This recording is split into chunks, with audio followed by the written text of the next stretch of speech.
அல்லாஹ் சொல்லுகிறான், லவ்லா இது சமயத்துமோ, ஒருவேளை எப்படி கேட்டுட்டாலும் என்ன சொல்லி இருக்கணும் நீங்க, குன்தும் மா யகூனு லனா அன் நதகல்லம பிஹாதா, இதை நான் பேச மாட்டேன், இதை நாங்க பேசுறதுக்கு இந்த விஷயம் தகுதி இல்லை, ஏன்னா உண்மை நிலவரம் தெரியாம நாம பேசக்கூடாது அப்படின்னு சொல்லிட்டு, ஹாதா புஹ்தானுன் அதீம், இது பெரிய அவதூறு, அதனால நாங்க இதை பேச விரும்பலன்னு நீங்க நகர்ந்திருக்கணும் அல்லவா என்று அல்லாஹ் கேட்கிறான். நீங்கள் கேள்விப்பட்டிருக்கலாம், ஆயிஷா அம்மாவை பற்றி தவறாக ஊருக்குள்ள முனாஃபிக்குகள் என்கிற நயவஞ்சகர்கள் பேச துவங்கிய போது அல்லாஹ் இதை சொல்லுகிறான். யாரோ ஏதாவது ஒரு அவதூற பேசுறாங்க அப்படின்னு சொன்னா நீங்க கூட சேர்ந்துக்கலாமா? நீங்க சேரக்கூடாதுல்ல, எங்களுக்கு இந்த விஷயம் தெரியாது, இதை நாங்க பேச விரும்பல, இது பெரிய அவதூறா தெரியுது அப்படின்னு ஒதுங்கத்தானே செய்ய வேண்டும் என்று அல்லாஹ் சொல்லுகிறான். அன்பிற்குரியவர்களே, அல்லாஹு தஆலா அடுத்தவர்களின் மானங்களில் தலையிடுவதை ஹராம் என்று வைத்திருக்கிறார். பச்சையா அது ஹராம். நபி ஸல்லல்லாஹு அலைஹி வஸல்லம் நம்மிடமிருந்து விடை பெறுவதற்கு முன்னால் அவர்கள் கடைசியா ஹஜ்ஜில வச்சு பேசிய உருக்கமான சொற்பொழிவில், பொருள் பொதிந்த சொற்பொழிவில், நிறைவான அந்த உரையில் நபி ஸல்லல்லாஹு அலைஹி வஸல்லம் சொன்ன செய்தி, இன்ன திமாஅக்கும் வ அம்வாலக்கும் வ அராதக்கும் ஹராமுன் அலைக்கும், உங்களுடைய இரத்தம், உங்களுடைய காசு பணம், உங்களுடைய மானம், இவைகளெல்லாம் ஹராம்.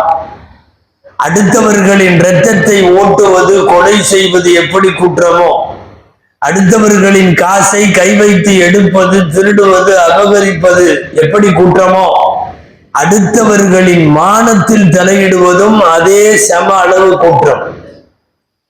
அவனை பற்றி ஏதாவது ஒரு செய்தி, அது இருக்கிற செய்தியா இருந்தா அதுக்கு பேரு புறம், கீபத் அப்படின்னு சொல்லுவோம். அது இல்லாத செய்தியாக இருந்தால் அதுக்கு பேரு இட்டுக்கட்டு, அவதூறு, அபாண்டம், பெரிய தண்டனைகள் அதற்கு உண்டு. இந்த மாதிரி விஷயங்களில் முழுமையாக நாம் நம்மை தற்காத்துக் கொள்ளுவது கடமை என்று சொல்லுவதுதான் சூரா அன்-நூர் அத்தியாயத்தினுடைய ஆரம்ப செய்தி. பொதுவாகவே இஸ்லாமிய வரலாற்றில் பார்த்தால், நபிமார்களின் வரலாறுகளில், நல்லூர்களின் வரலாறுகளில் எல்லாத்த பற்றியும் அவதூறு சொல்றதுக்கு எப்பவும் ஒரு கூட்டம் இருக்கும். அவர்களை பற்றி, அவர்களின் குடும்பத்தை பற்றி ஏதாவது ஒரு இடத்துல இல்லைன்னதான் பிரச்சனை. அந்த நபிக்கு யாருமே இல்லையாமா அப்படின்னா அது பெரிய ஆச்சரியம். எல்லாருக்கும் இருப்பார்கள். குறிப்பாக அவதூறுகள் பெரும்பாலும் பாலியல் ரீதியாகவே இருக்கும். அதிகமான அவதூறுகள் பாலியல் அவதூறு. இன்னைக்கு ஓதப்பட்டது, ஆயிஷா அம்மா உத்தமியான, பத்தினித்தனமான, கற்பொழுக்கம் நிறைந்த, மிக ஒழுக்கமான பெண் என்று சுமார் 16 வசனங்கள் ஓதப்பட்டது. 16 வசனங்கள். ஒரு பெண்ணை பற்றி கியாமத்து நாள் வரை இருக்கிற ஒரு வேத புத்தகத்தில் ஒரு பெண் ஒழுக்கம் நிறைந்தவள் என்று சுமார் 16 வசனங்கள் வருகிறது என்றால், அந்த வசனத்திற்கு பின்னணி என்ன தெரியுமா? வேண்டுமென்று அவதூறை கிளப்பி விட்டவர்களுக்கு பதிலாய் பேசியவன் போய்விட்டான், கேட்டவன் போய்விட்டான், அவதூறுகளை பேசுகிற போது கூட ஒத்து ஓதுனவங்க எல்லாம் போயிட்டான். ஆனால் குற்றமுற்றவர் என்று அல்லாஹ் அறிவித்த செய்தி மட்டும் கியாமத்து வரை இருக்கும். இன்னைக்கு நீங்க குர்ஆன் எடுத்தாலும் மிக ஒழுக்கமான பெண் என்று நாம் ஓதித்தான் ஆக வேண்டும். ஒரு 2-3 குர்ஆனிலும் ஹதீஸிலும் வரக்கூடிய பிரபலமான அவதூறு என்ன தெரியுமா? நம்பர் 1, இந்த உலகத்துல பெரிய அவதூறு மரியம் அலைஹிஸ்ஸலாம் விஷயத்தில் சொல்லப்பட்டது. அல்லாஹ்வினுடைய அற்புதத்தில் ஆணுடைய தீண்டுதல் இல்லாமல் ஜிப்ரீல் அலைஹிஸ்ஸலாம் அவர்கள் மூலமாக ஊதப்பட்டு, மலக்கால் ஊதப்பட்டு கர்ப்பம் தரித்து உலகத்திற்கு அதிசய குழந்தையாக பிறந்த ஈசா அலைஹிஸ்ஸலாம். ஆனால் யூதர்கள் கட்டிய மிகப்பெரிய அவதூறு, ஆக உயர்ந்த ஒழுக்கத்தினுடைய சிகரமாக இருந்த மரியம் அம்மையாரை தவறானவர் என்று பட்டம் கட்டினான். குழந்தை தவறாக பிறந்தது என்று பட்டம் கட்டினான். பைபிளிலேயும் பக்கம் பக்கமா இருக்கிறது எவ்வளவு பெரிய பத்தினி என்று. திருக்குரானில் தனி ஒரு சூரா இருக்கிறது, சூரா மரியம். அந்த சூராவுக்கு பெயரு. உலகத்தில் ஆக ஒழுக்கமான பெண்மணி. அல்லாஹு தஆலா யூதர்கள் மீது சாபம் இடுகிறான் அல்லவா? ஏன் சாபம் இடுகிறான் என்பதை சொல்ல வருகிற போது அல்லாஹ்வே ஒரு இடத்தில் என்ன சொல்லுகிறான்? வகௌலிஹிம் அலா மர்யம் புஹ்தானன் அதீமா. யூதர்களை ஏன் பிடிக்காது தெரியுமா? அவர்கள் நபிமார்களை கொன்றதால், அவர்கள் தொடர்ந்து வட்டியிலேயே இருந்ததால், அதுக்கு அடுத்தது மரியம் அம்மாவின் மீது தகாத இட்டுக்கட்டை அவர்கள் பேசியதால். பொதுவா ஒரு பெண்ணின் மீது அவதூறு என்பது ஆக பெரிய குற்றம். தலைமுறையை தாண்டி அது பாதிப்பை ஏற்படுத்தும். அது தெரியாமையே சில பேர் எங்கேயாவது உட்கார்ந்து திண்ணையில அவதூறு பேசிட்டு போயிடுறான். அடுத்த ஜெனரேஷனையும் குடும்பத்திலே பாதிக்கும். எந்த பெண் விஷயத்திலையும் அப்படி பேசக்கூடாது. மரியம் அம்மா விஷயத்தில் இது முதல் அவதூறு. இரண்டாவது அவதூறு இன்றைக்கு ஓதப்பட்ட வசனங்கள். அன்னை ஆயிஷா ரலியல்லாஹு அன்ஹாவை பற்றி எதேச்சையாக எங்கேயாவது ஒரு பெண்ணும் ஆணும் இருந்துட்டாவே என்னமோ அப்படின்னு பிஸ்மில்லா சொல்லி யாராவது ஒருத்தன் ஆரம்பிச்சு விடுவான். கூட ரெண்டு பேர் அப்படியான்னு ஒத்து ஊத வேண்டியது. அது அப்படியே மெதுவா கொஞ்சம் கொஞ்சமா பில்டப் ஆகி ஒரு பெரிய அவதூறாக வந்துவிடும். அவதூறின் ஆரம்ப கண்ணால் கண்ட 4 சாட்சிகள் உள்ள வரைக்கும் பேசக்கூடாது. அந்த அவதூறு வெளியே வரக்கூடாது. ஆனால் இன்றைக்கு அப்படி இருக்கிறதா? எந்த அவதூறாக இருந்தாலும் யாராவது ஒருத்தன் அதை பேசுவதற்கென்றே இருப்பான். உடனடியாக அவனோடு ஒரு 4 பேர் சேர்ந்து கொள்ளுவது. என்ன பாதுகாக்க வேண்டும். போருக்கு போனார்கள். பனுல் முஸ்தலக் என்று ஒரு இடம், நீங்க கேள்விப்பட்டிருக்கலாம். எல்லா ஒட்டகமும் கிளம்பிருச்சு. பெண்கள் எப்போதும் ஒட்டகத்துல அந்த ஒட்டக தொட்டியில உட்கார்ந்து இருப்பாங்க.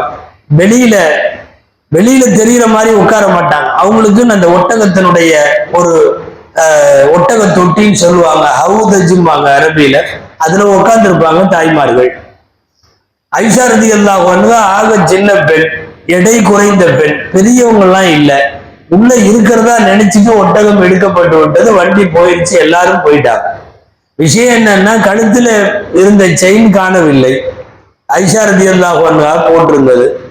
அதை தேடி கொண்டு போகிறார்கள். இங்க தேடி அங்க தேடி அப்படியே தேடி தேடல்ல கொஞ்சம் தூரம் போயாச்சு. இவர்கள் எல்லாம் அவர் வண்டியில இருக்கிறாருன்னு நினைச்சிட்டு வண்டி புறப்பட்டு போய்விட்டது. அவர்கள் எல்லாம் மதீனாவிற்கு போய்விட்டார்கள். மதீனாவிலிருந்து கொஞ்சம் வெளியே தூரம். கடைசியா காணாமல் போன கழுத்து சங்கிலியை தேடுவதற்காக போனவர்கள் திரும்பி வர்றப்ப இங்க யாருமே இல்லை. ஒரே ஒருத்தர் மரத்தடியில தூங்கிட்டு இருக்கார். அவருக்கு பேரு சஃப்வான் இப்னு முஅத்தல். அவர் உறங்கி கொண்டிருக்கிறார். எந்திரிச்ச உடனே பார்த்துட்டார்.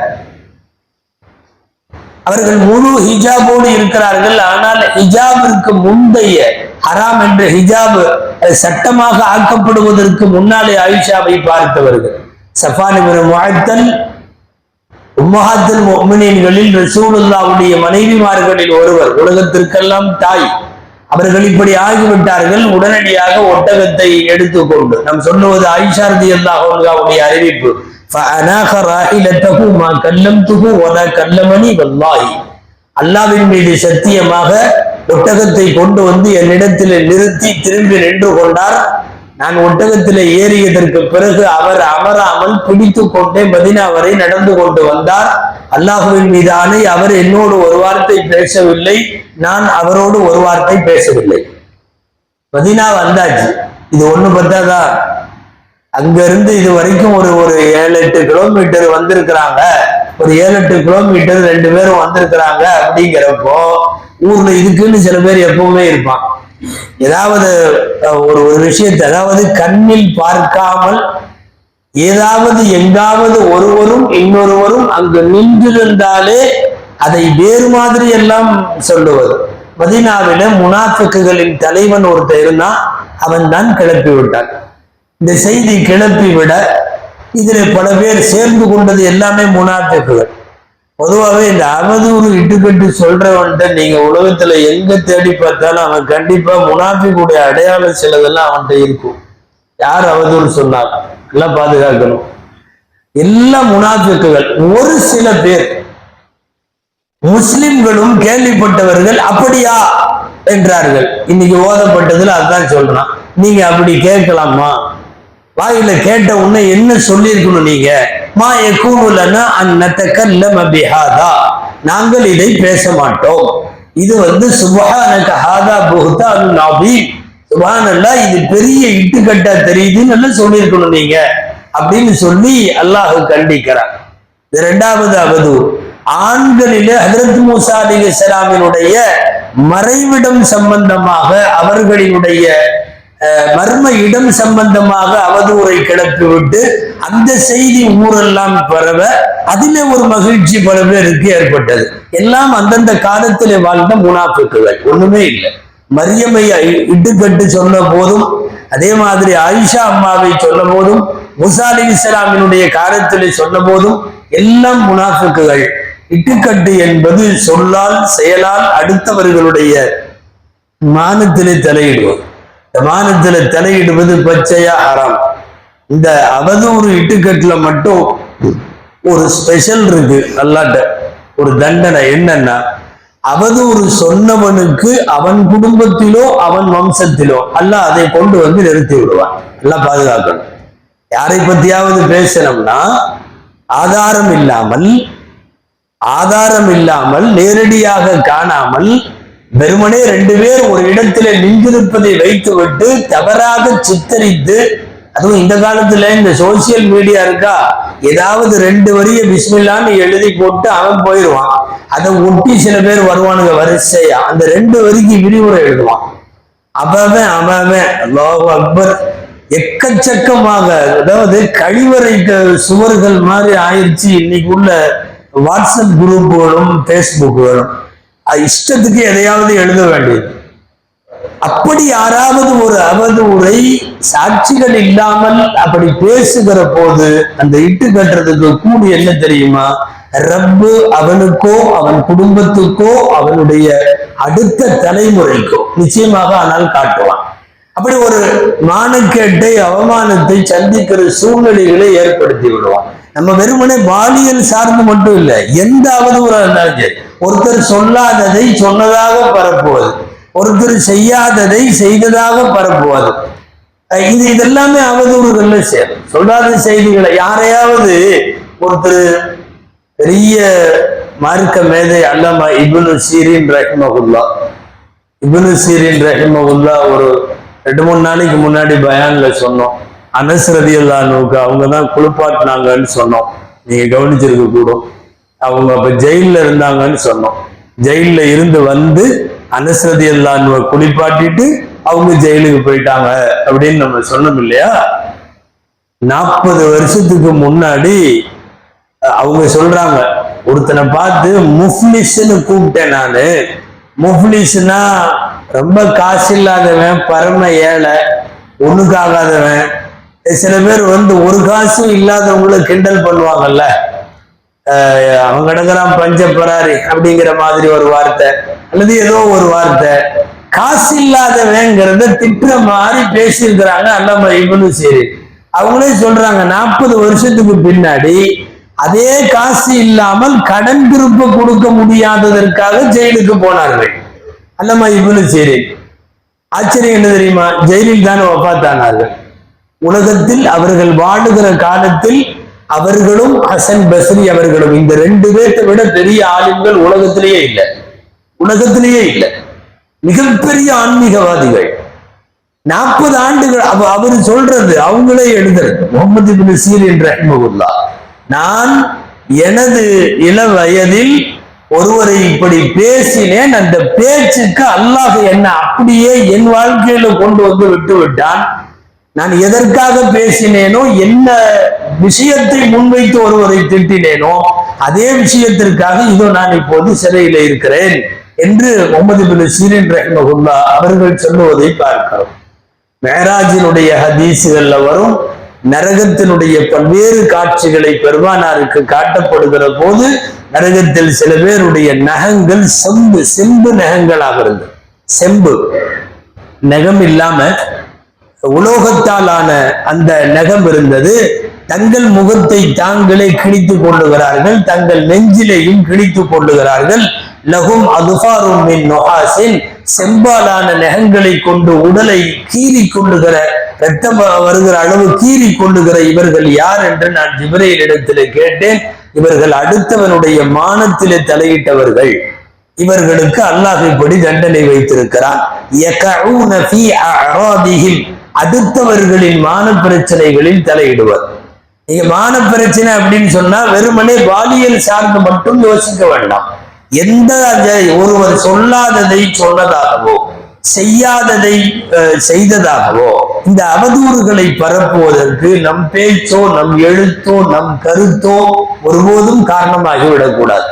ஹதீஸ் இருக்கிறது, பிரபலமான நபி மொழி நம்ம கேள்விப்பட்டிருக்கோம். இத்தகை தஅவத்தல் மதுலூம், எப்போதும் ஒரு அநீதத்தால் பாதிக்கப்படக்கூடியவனுடைய பத்துஆவை நீங்கள் பயந்து கொள்ளுங்கள்.